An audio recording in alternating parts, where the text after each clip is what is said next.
নৌকাটির ধ্বংসাবশেষ যেখানে পাওয়া গেছে তার মাত্র 50 মিটার দূরে ছিল মিশরীয় দেবী আইসিসের মন্দির। এ কারণেই প্রত্নতাত্ত্বিকরা মনে করেন এই নৌকাটি কেবল রাজকীয় ভ্রমণের জন্য নয়, বরং কোনো ধর্মীয় অনুষ্ঠানেরও অংশ হতে পারে।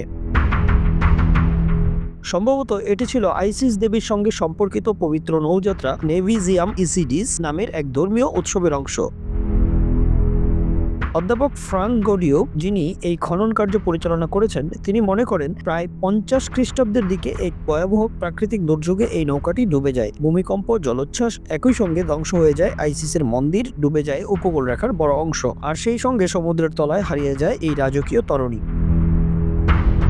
ইউনেস্কোর নির্দেশনা অনুযায়ী এই জাহাজটি সংরক্ষণের জন্য সমুদ্রের তলদেশেই রাখা হবে। গবেষণা এখনো প্রাথমিক পর্যায়ে। নৌকার গায়ে খোদাই করা ছবি ও চিহ্ন বিশ্লেষণ করে প্রাচীন আলেকজান্দ্রিয়ার দৈনন্দিন জীবন, ধর্মীয় আচার এবং অভিজাতদের অবসর জীবন সম্পর্কে আরও অজানা তথ্য উঠে আসবে বলে আশা করা হচ্ছে।